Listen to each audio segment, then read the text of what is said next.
Ikalawang kabanata.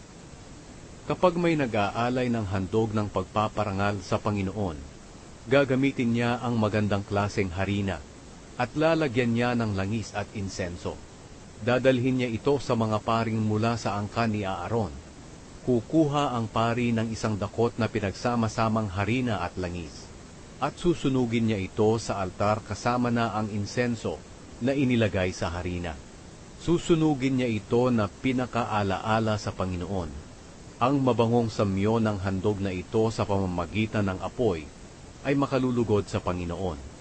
Ang natirang harina ay para kay Aaron at sa kanyang angkan, at ito ang pinakabanal na bahagi na mula sa handog sa pamamagitan ng apoy para sa Panginoon. Kapag may naghahandog ng tinapay na niluto sa horno para parangalan ang Panginoon, kailangang gawa ito sa magandang klaseng harina at hindi nilagyan ng pampaalsa.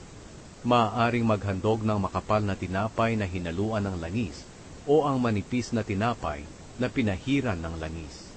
Kung ang tinapay na ihahandog ay niluto sa kawali, kinakailangang gawa ito sa magandang klaseng harina at may halong langis, pero walang pampaalsa.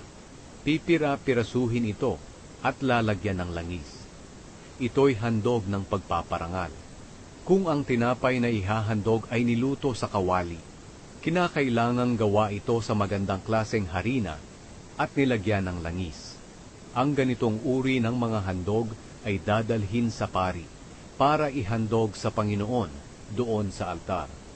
Babawasan ito ng pari, at ang ibinawas na iyon ay susunugin niya sa altar na pinakaalaala sa Panginoon. Ang mabangong samyo ng handog na ito sa pamamagitan ng apoy ay makalulugod sa Panginoon. Ang natirang harina ay para kay Aaron at sa kanyang angkan, at ito ang pinakabanal na bahagi na mula sa handog sa pamamagitan ng apoy na inihandog para sa Panginoon.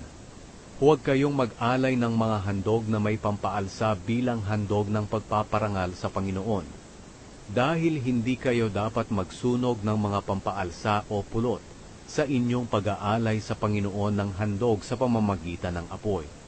Maaari ninyong ihandog ang pampaalsa o pulot bilang handog mula sa una ninyong ani, pero huwag ninyong susunugin sa altar. Lagyan ninyo ng asin ang lahat ng inyong handog ng pagpaparangal, dahil ang asin ay tanda ng inyong walang hanggang kasunduan sa Panginoon. Kaya lagyan ninyo ng asin ang lahat ng inyong handog. Kapag maghahandog kayo mula sa una ninyong ani para parangalan ang Panginoon, maghandog kayo ng mga giniling na butil na binusa. Lagyan ninyo ito ng langis at insenso. Ito'y handog ng pagpaparangal. At mula sa handog na ito'y kukuha ang pari ng giniling na butil na nilagyan ng langis at insenso at susunugin na pinakaalaala sa Panginoon. Ito'y handog sa pamamagitan ng apoy para sa Panginoon.